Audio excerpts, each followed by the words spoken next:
This is the saddest book I've ever read. But in all seriousness, it really is. This is The Perks of Being a Wallflower by Stephen Chbosky, which is the best I'm going to come to saying his name. And it came out a very long time ago. I think it was in the late 90s. And this is the first time I've ever read it. And it was an interesting experience. I read it in about a day. And it's one of those books that you sort of can't stop reading at all, no matter how hard you try, and it just keeps going and going and going and going and going, and you don't want to put it down, no matter how connected you feel to it or how unconnected you feel to it. The Perks of Being a Wallflower, if you don't know and haven't seen the film, is about a boy named Charlie who doesn't really have any friends and he's about to go into high school, and he writes a series of letters to this anonymous, mysterious person and mails them, and the entire book is done in the form of letters, which always start with "Dear Friend" and end with "Love always, Charlie." And it's all about him making friends and sort of getting through high school and discovering what love is and what drugs are and how to make a mixtape. And it's a very, very shallow summary of it, but that is really the gist. This book has been known to produce a lot of really powerful and meaningful quotes, especially on Tumblr, and just even in life. I've had people quote this to me before, for years now.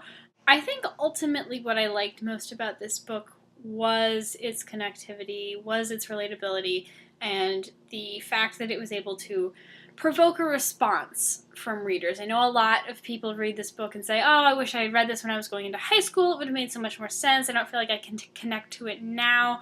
I felt differently. I felt that actually this point in my life was the right time for me to read this. There are a lot of relationships in this book, like interpersonal things and ideas about love and friendship and like being somebody to someone that I was able to respond to.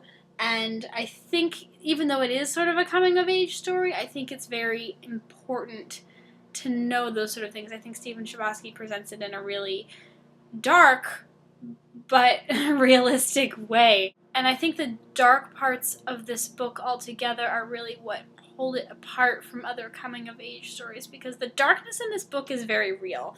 The things that happen to Charlie are not your typical sort of dark things that happen in high school. They're very legitimate and very real. That's all I'll say without spoiling it, but I think without that, this would not be the sort of connective book that it is. It's also a film starring the beautiful and wonderful Emma Watson, and some other people whose names I honestly don't know, but after reading this book, I think I watched the film in the same day, and it was really good. I think that they did a very great job, especially since the author was the one who directed and kind of put it together.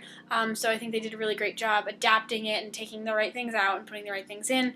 I think it was incredibly well organized as a movie, but overall I think I liked the book a little bit more. I think the movie made me understand the book better because you could see things played out on screen rather than just in your head. But I think the book does a better job, of course, because you always have the further background detail and the thoughts that you don't get to hear on screen. I gave The Perks of Being a Wallflower 4 stars on Goodreads because it was easier to chalk it up to 4 than middle it down at 3 when I really wanted to give it 3.5. I think that this was a really good book, but I didn't really like it. So well done, highly recommend. 3.5 stars to Stephen Chbosky's The Perks of Being a Wallflower. Bex also has a review and a book-to-movie comparison on this elsewhere on the channel. I encourage you to go look at that if you liked this book.